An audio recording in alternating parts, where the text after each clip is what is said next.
우리 지난 주일부터 사사기 말씀을 나누고 있습니다. 지난 주일에는 우리 첫 번째 사사였던 온니엘 때 일어났던 일들을 우리가 살펴보았고요. 오늘은 이제 두 번째 사사기 두 번째 살펴보는 것으로 두 번째 사사 에훗에 대하여서 우리가 같이 한번 보도록 하겠습니다. 자, 먼저 에훗의 이야기가 3장 12절부터 나오는데요. 3장 12절 한 구절만 앞부분만 제가 읽어드리겠습니다. 이렇게 되어 있습니다. 이스라엘 자손이 또 여호와의 목전에 악을 행하니라. 자, 저기서 또라는 말 반복이죠. 이스라엘 자손이 또 여호와의 목전에서 악을 행했다. 자, 여호와의 목전에서 악을 행했다라는 말은 첫 번 사사 온니엘 때 이미 나왔던 말이었습니다. 무엇을 가지고 이스라엘 백성들이 하나님의 목전에서 악을 행했다고 얘기했습니까? 바알과 아세라를 섬긴 것.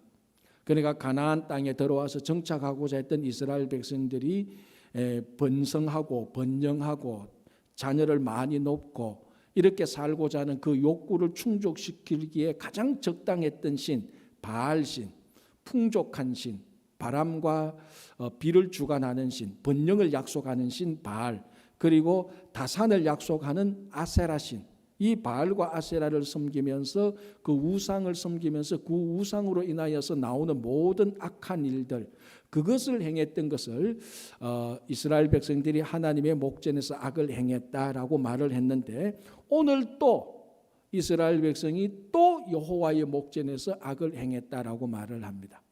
그러니까 첫 번째 온니엘 사사 때와 이제 두 번째 오늘 이 본문 때하고 간격은 40년이 있습니다. 40년이 지난 후에, 그러니까 구약에서 40년은 한 세대라고 봅니다. 한 세대 40년이 지난 후에 또 이스라엘 백성들이 바알과 아세라를 섬기며 하나님 앞에서 악을 행했습니다. 자, 무엇을 알 수 있습니까? 악을 행하는 것, 하나님 앞에서 악을 행하는 것, 죄악을 행하는 것은 반복된다는 것입니다. 이 죄의 속성 가운데 우리가 결코 놓쳐서는 안 되는 것 하나가 반복성입니다. 다른 말로 좀 약간 다르게 표현하면 중독성. 그러니까 죄악은 한 번 일어나고 끝나는 게 아닙니다. 어떨 때는 잠복되어서 안 보이는 것처럼 보일 수 있지만, 이 죄악은 안 보이는 잠복기 때 사라진 게 아니고 그냥 밑에 가라앉아 있는 겁니다. 그게 어느 정도 시간이 지나면 다시 또 반복되는 거죠.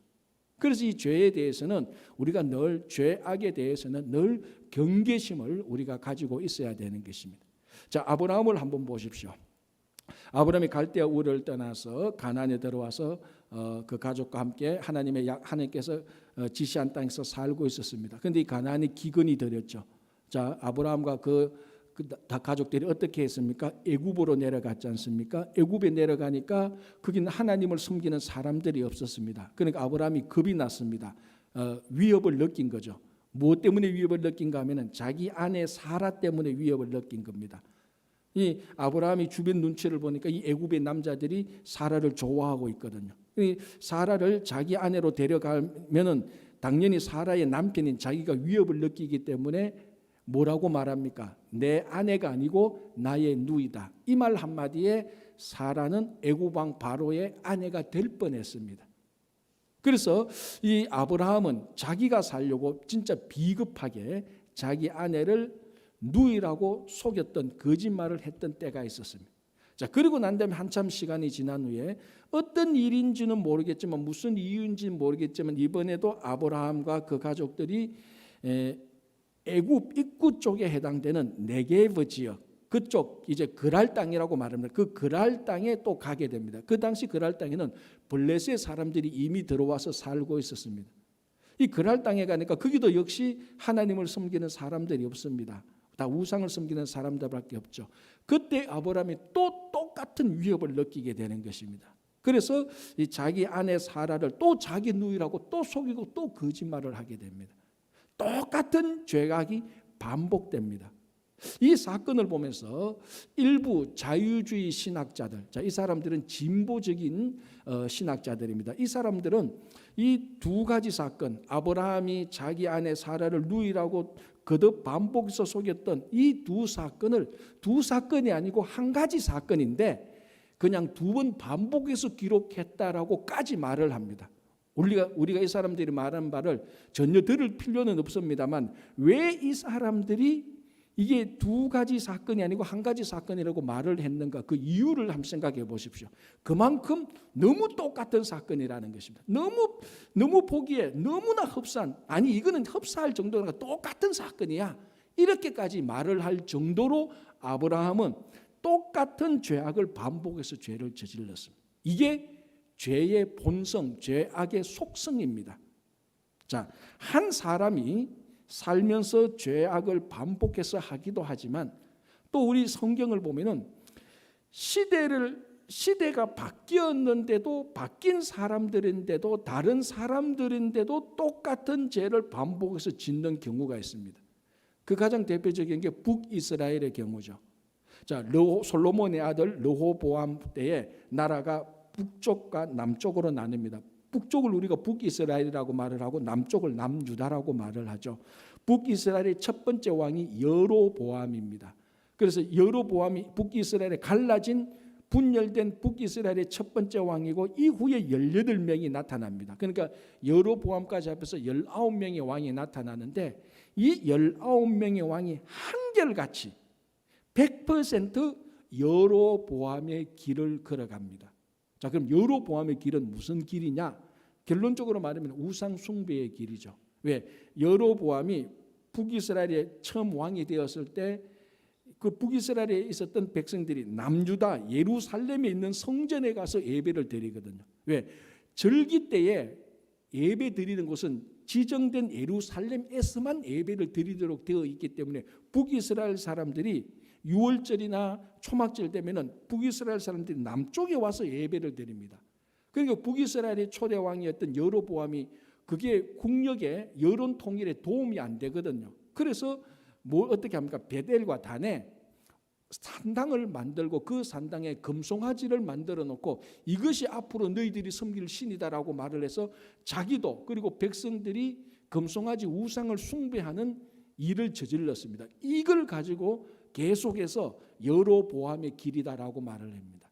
그러니까 하나님께서 보시기에는 굉장히 악한 일이죠. 그런데 이게 시대 그 다음 왕이 되고 그 다음 왕이 되고 그리고 이 그 다음 왕들이 거의 왕조가 바뀌면서 아버지가 아들에게 왕을 넘겨주는 경우가 몇 번 없어요. 19명 왕 가운데. 그러니까 왕조가 바뀌면서 패밀리가 바뀌면서 왕이 바뀌는데도 저지르는 죄는 똑같은 죄를 반복해서 저지르고 있습니다. 여로보암의 길, 우상을 숨기는 길, 그 일을 계속해서 반복합니다.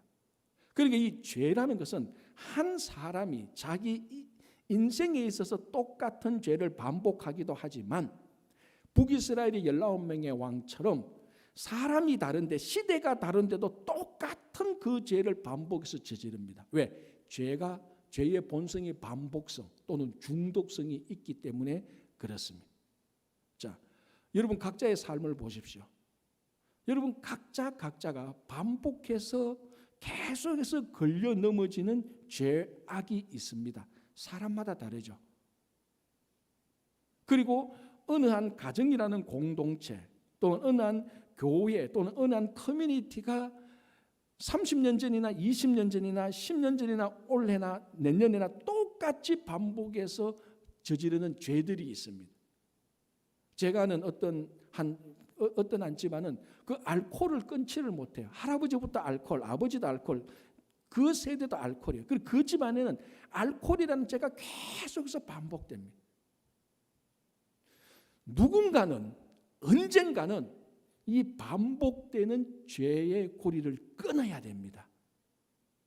중복되는 죄, 그 중복을 활성화시키는 활성 요인을 빼내야 되는 것입니다. 그렇지 않고서는 계속해서 이스라엘 백성들이 또 하나님 앞에서 악을 행하니라. 그런데 사사기는 불행하게도 이 이야기가 계속해서 반복됩니다. 이제 우리가 다음 주에 또 볼 건데 또 이런 얘기들이 또 생기는 것입니다.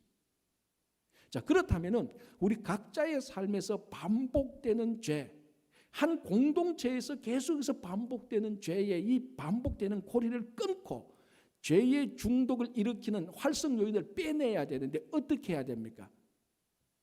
방법은 하나밖에 없습니다. 이 죄악이 완전히 해결된 예수 그리스도의 십자가 외에는 방법이 없습니다.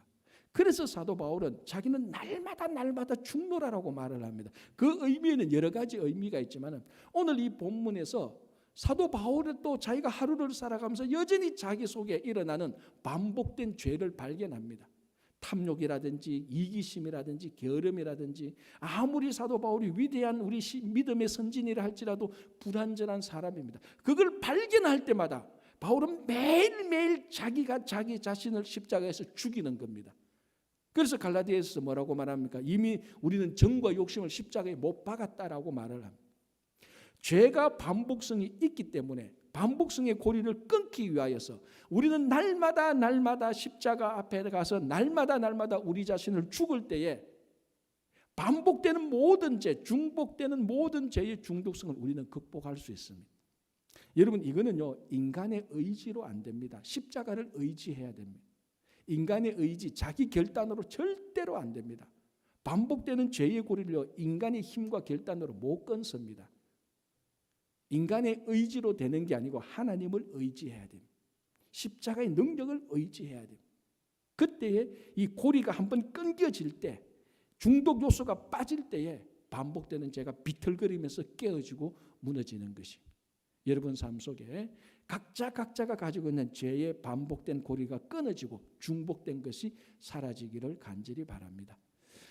자, 이렇게 이제 바알과 아세라를 섬기면서 여호와 앞에 악을 행하기 시작합니다. 자, 우리가 지난주에 살펴본 그 패턴이 똑같이 이어집니다. 그래서 하나님께서 이 사람들의 잘못을 고치기 위하여서, 회개하기 위하여서 또 다른 이 사람들을 위해서 심판하는 도구를 마련합니다. 그 도구가 모압 왕 에글론입니다.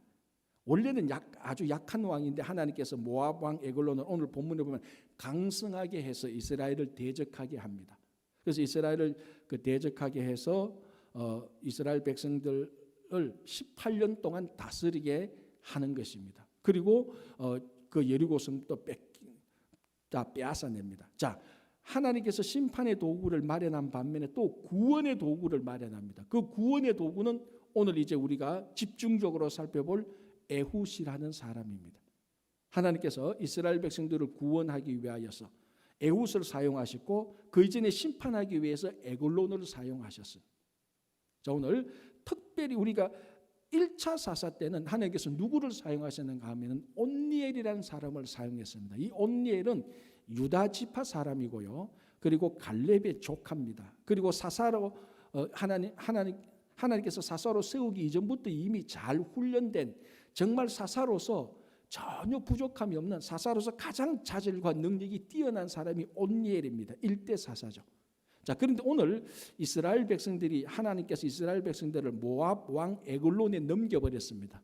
이제 이 에글론의 손에서 이스라엘 백성들을 구원할 사사를 세우는데, 이 두 번째 사사는 에훗인데 에훗 앞에는 항상 붙는 호칭이 있습니다. 그게 뭡니까? 왼손잡이 에훗이라고 붙습니다. 자, 이제 오늘 우리가 본격적으로 이 에훗을 한번 보겠습니다. 15절 중간에 이렇게 되어 있습니다. 한 구원자를 세웠으니 그는 곧 베냐민 사람 게라의 아들 왼손잡이 에훗이라. 자, 에훗은 어느 지파 사람이죠? 베냐민 지파 사람입니다. 자, 먼저 우리가 베냐민을 살펴볼 필요가 있는데, 베냐민 지파의 원조인 베냐민은 야곱의 12아들 가운데 막내 아들이죠. 어머니가 누구였죠? 라헬이었습니다. 그리고 야곱에게 이리저리 합하면 4명의 아내가 있는데 그 중에 야곱이 진짜 제일 사랑했던 아내는 라헬, 바로 이 라헬이죠. 라헬에게서 2명의 아들이 나타나는데 11번째 아들 요셉이 나타나고 막내 아들 12번째 아들 베냐민이 나타납니다. 그런데 라헬이 베냐민을 낳다가 죽게 됩니다. 우리 창세기에 나오는 거죠. 제가 지어낸 얘기가 아닙니다. 창세기에 나오는 얘기인데, 라헬이 베냐민을 낳다가 죽게 되면서 이 죽으면서 라헬이 이 태어나는 아이의 이름을 지어줍니다. 그 이름이 베노니입니다. 베노니. 이 뜻은 뭔가 하면 슬픔의 아들입니다. 그런데 아들 이름 이렇게 지으면 안 돼요, 사실은. 그런데 이해는 돼요. 왜냐하면 자기가 아들을 낳다가 상고 그때 죽으니까 얼마나 슬프고 비참합니까? 얼마나 큰 비극입니까? 그래서 이 태어난 아이에게 네가 내게 슬픔을 줬구나, 네가 내게 비극을 가져다 줬다고 해서 이 아이를 베노니라고 불렀습니다. 슬픔의 아들이 된 겁니다. 그런데 그 옆에 이 아들의 아버지인 야곱이 그 이야기를 딱 듣자마자 안 된다, 아들의 이름을 슬픔의 아들이라고 지어서 난다, 베노니가 아니고 베냐민이라고 이름을 바꿉니다. 베냐민은 무슨 뜻입니까? 오른손의 아들입니다.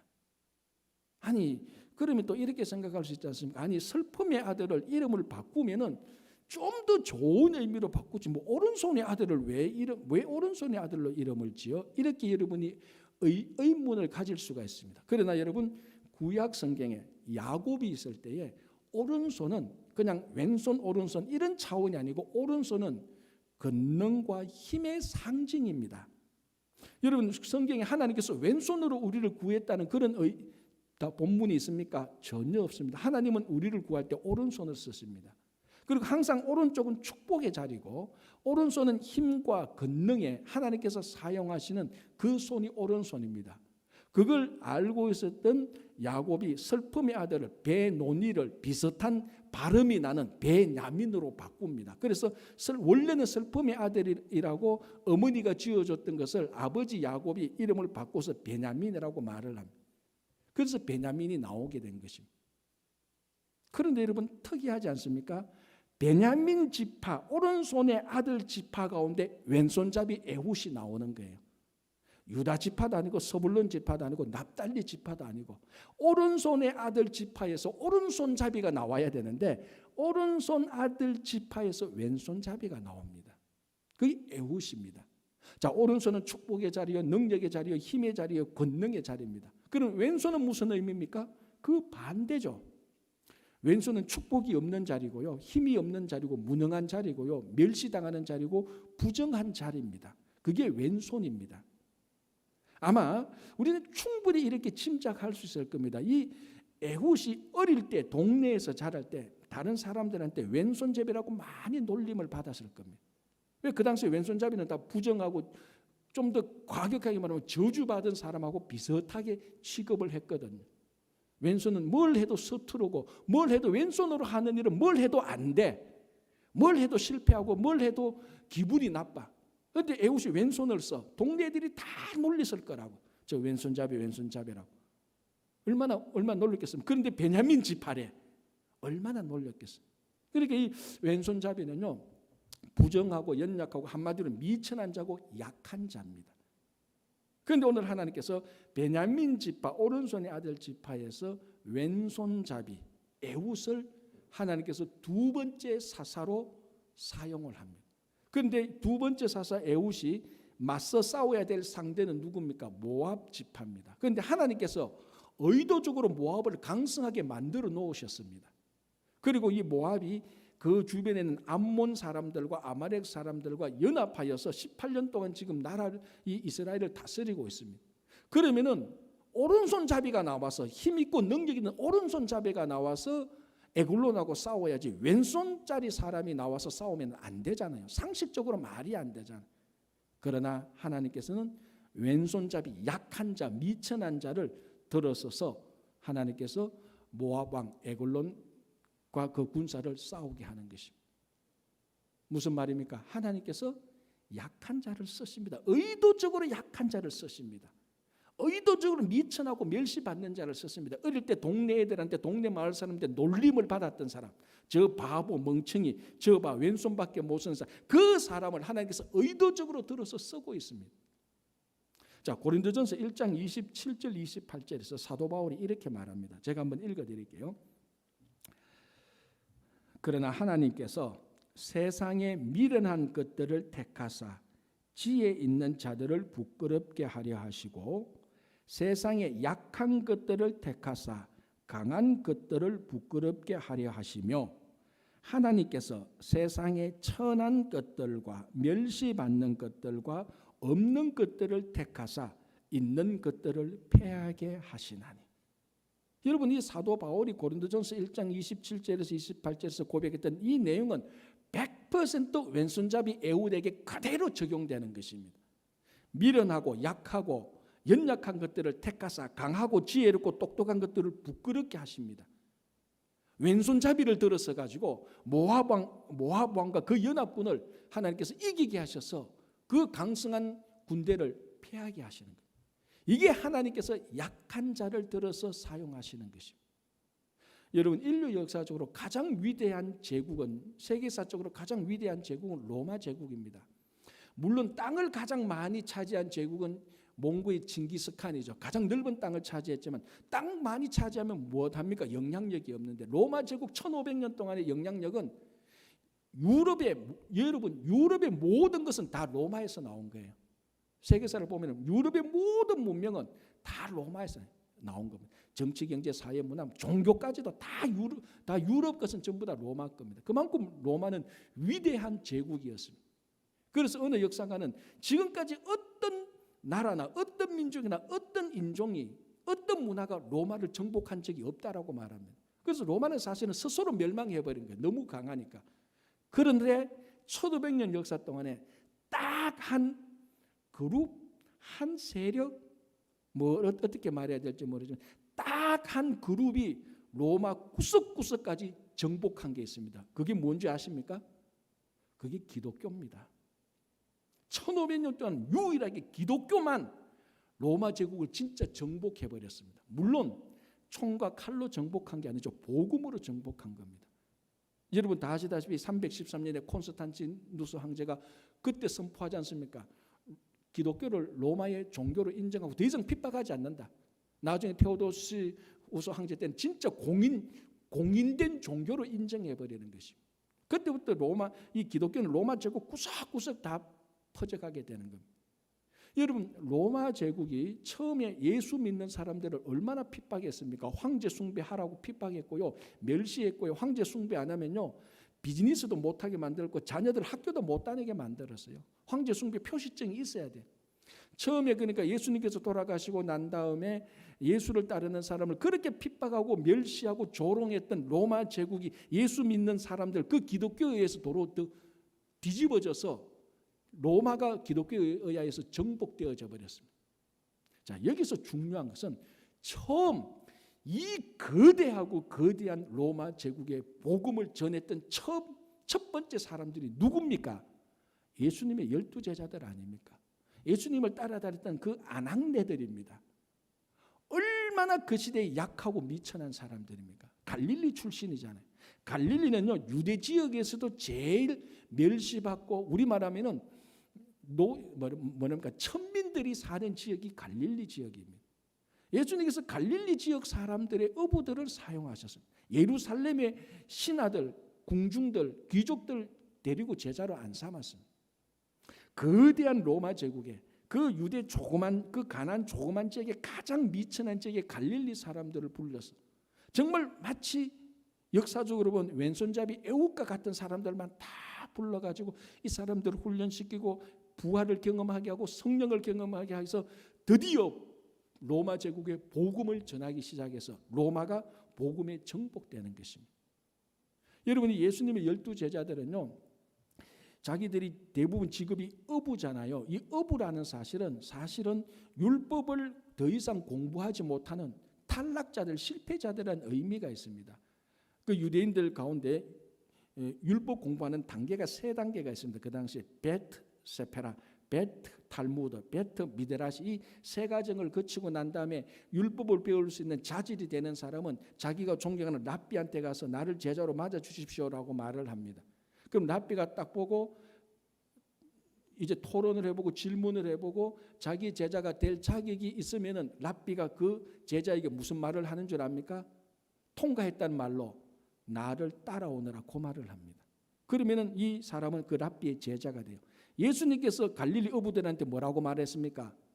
나를 따라오너라고 말했죠. 내가 너를 사람 낚는 어부로 만들겠다.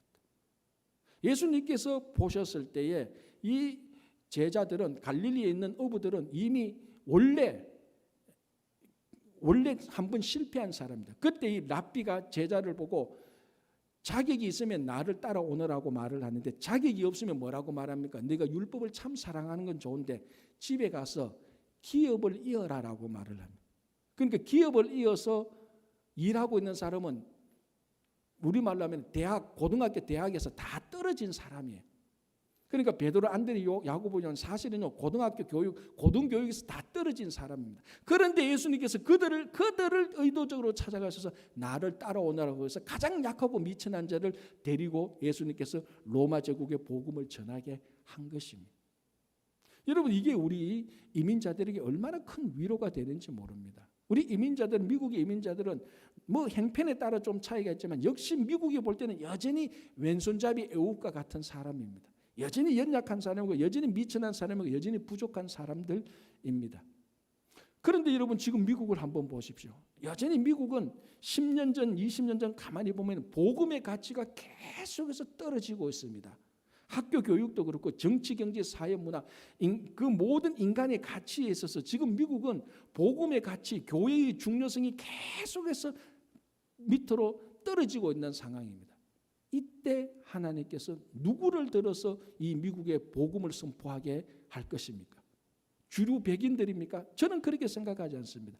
하나님께서 로마 제국의 가장 약한 자를 들어서 복음을 전하게 하신 것처럼 이 시대에 복음의 가치가 떨어지는 이 미국의 가장 약한 자들, 우리 한국 이민자들, 예수 그리스도를 믿는 우리들을 하나님께서 사용하실 것이라고 저는 확신합니다. 그게 바로 우리가 이 땅에 있는 겁니다. 그게 바로 오늘 또 예배 드리고 있는 이유입니다. 그게 바로 코로나 팬데믹 속에서도 함께 모여서 그리고 가정에서 예배 드리는 우리들 아닙니까? 하나님께서 미국 주류가 볼 때 우리 다는요 하나하나가 다 왼손잡이 애국과 같은 사람입니다. 사람들은 세상은 오른손잡이를 사용하고 오른손잡이로 일을 이루지만 하나님은 왼손잡이를 쓰신다는 겁니다. 가장 약한 사람. 그래서 두 번째 사사 이 에옷 앞에는 왼손잡이가 붙었다는 것은 하나님께서 약한 자를 들어서 썼다라는 것으로 우리가 믿으면 됩니다. 자, 그런데 오늘 이 사사기에서는 에훗이 어떻게 에골론을 죽이는가, 그리고 어떻게 모압 군사들과 전쟁에서 이기는가를 자세하게 기록하고 있습니다. 자, 읽었던 본문의 기초에서 제가 다시 설명을 해볼게요. 이제 이스라엘 백성들이 모압 왕에게 식민지처럼 살고 있으니까 조공을 바쳐야 됩니다. 공물을 바쳐야 되는 거죠. 그래서 오늘 본문을 보면은 누가 조공을 바치러 가는가 하면 에훗이 조공을 바치러 갑니다. 갈 때 어떻게 합니까? 한 규빗 되는 팔꿈치 길이 되는 좌우에 날이 있는 칼을 오른쪽 허벅지에 차고 갑니다. 왜 오른쪽 허벅지에 차고 가죠?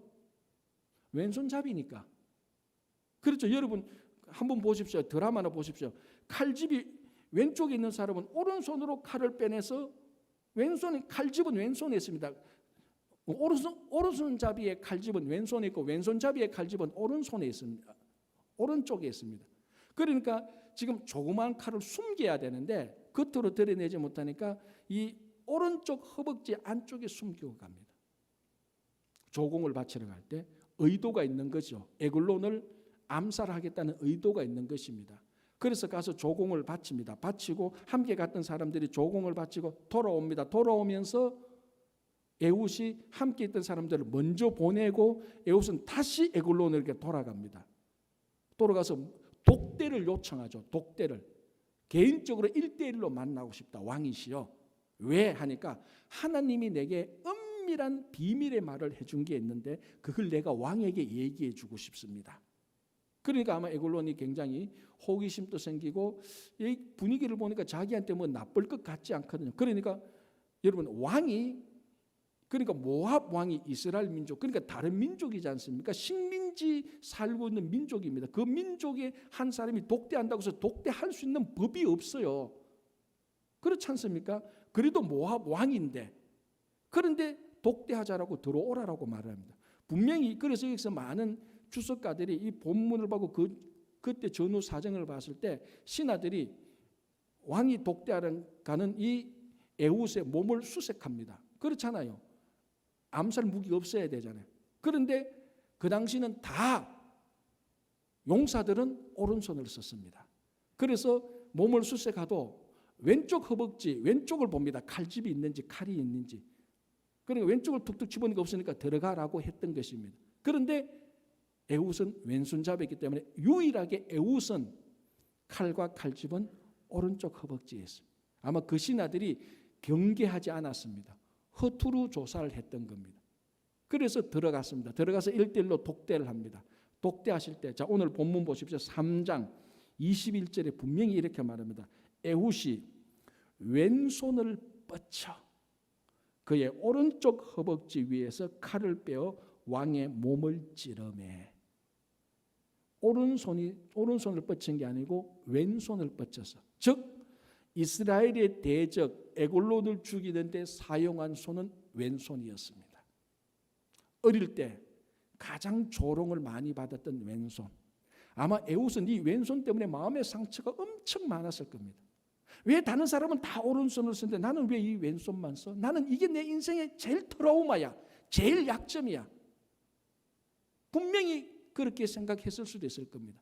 그런데 이스라엘 백성들을 모압 왕 에글론에서 이스라엘의 대적에서 구원할 때 하나님께서 사용하신 손은 왼손이었습니다.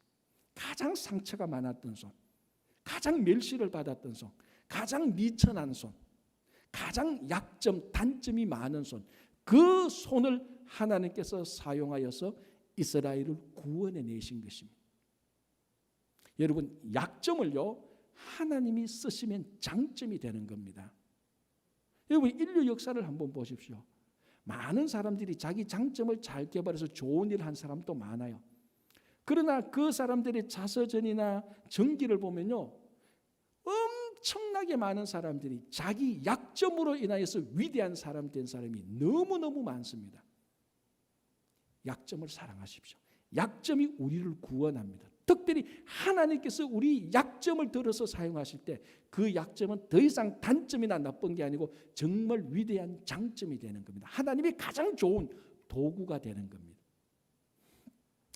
요즘 그 미국에서 가장 영향력이 있고 가장 이제 교회 성도들이 좋아하는 미국 목사님들 가운데 존 파이퍼 목사라는 분이 있습니다. 한국에도 많이 알려졌고 우리 이민사회도 많이 알려져서 또 그분의 책이 워낙 많이 번역되어서 많은 사람들이 압니다. 여러분들이 뭐 오늘 마치고 갈 때 유튜브 쳐서 존 파이퍼 딱 치면 그분의 설교가 막 엄청나게 나타납니다. 지금은 이제 은퇴했지만 은퇴해도 여전히 지금도 세미나도 하고 설교도 하고 집회도 엄청나게 많이 합니다. 이 존 파이퍼 목사님이 중학교 때 자기가 한번 학교에서 이런 조그만 그룹 앞에서 말을 해야 될, 자기 의견을 발표해야 될 시간이 있었습니다. 그 사람이 존 파이퍼 목사의 책을 읽으면 이렇게 말합니다. 자기는 그때 그 조그만 소그룹의 사람들 앞에 자기가 서서 말을 하려고 할 때 글자 그대로입니다. 표현이 아니고 글자 그대로 자기 몸이 경직되었다라고 말합니다. 몸이 막 굳었다. 초조하고 불안 걱정이 아닙니다. 신체적으로 몸이 확 경직되어 아무 말도 하지 못했고 글도 읽을 수가 없었습니다. 왜? 사람 앞에 서면은 그런 사람들 있잖아요. 선천적으로 뭐 불안, 초조, 말더듬 이 정도가 아닙니다. 몸이 완전히 경직되어 버렸다.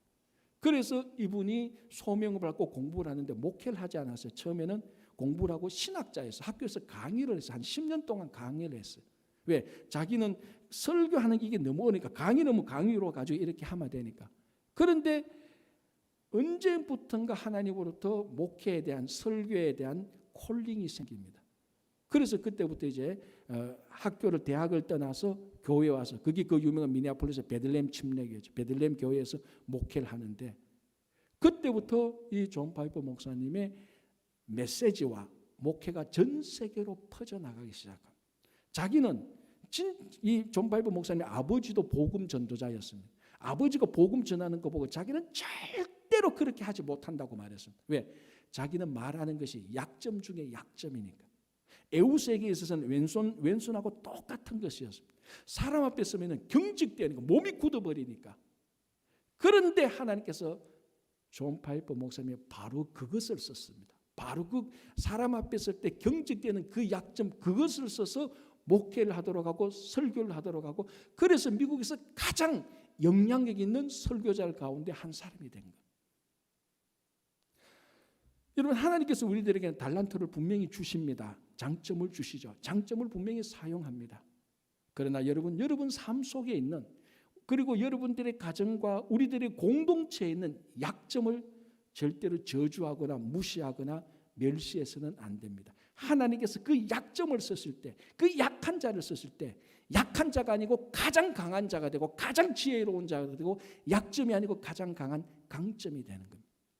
그래서 오늘 21절에 에훗이 왼손을 뻗쳐, 에훗의 왼손 하나가 이스라엘을 대적에서 건져내셨습니다. 하나님께서 사용하실 때. 가장 넓은 의미에서 볼 때 우리 이민자들, 제가 다시 반복해서 말씀드리지만 정말 미국에서 볼 때는 왼손과 같은 존재들입니다. 우리는 뭐 우리끼리 있으니까 이렇게 하지만 미국 주류로 볼 때는 뭐 한국 이민자들이 왼손과 같은 존재, 약점이고 약하고 미천하죠. 그러나 여러분, 하나님께서 쓰실 때 가장 하나님의 귀한 도구가 되고 구원의 도구가 되고 가장 강한 장점이 되는 것입니다.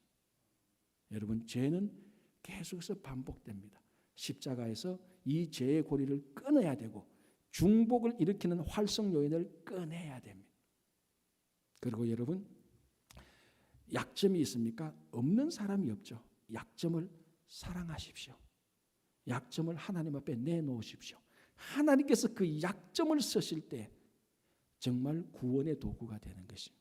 우리 한 사람 한 사람이, 우리 친구교회가, 여러분들의 가정이 하나님께서 귀하게 쓰이는, 비록 약점과 같은 존재들이지만 귀하게 쓰이는 도구가 되기를 간절히 바랍니다. 기도하겠습니다. 하나님 아버지, 우리들에게는 다 에훗에게 왼손이 있고, 아니 왼손과 같은 존재들이었습니다. 그러나 하나님께서 쓰실 때에 가장 강한 모압과 그 연합군들을, 그 연합군 대적의 손에서 건져내셨다는 것을 기억하며, 주님, 우리에게 주어진 이 약점을 우리가 더 이상 상처받지 아니하고 더 이상 미워하지 아니하고 이 약점을 하나님의 손에 맡기니 하나님께서 능하게 사용하여 주시옵소서. 예수님 이름으로 기도합니다.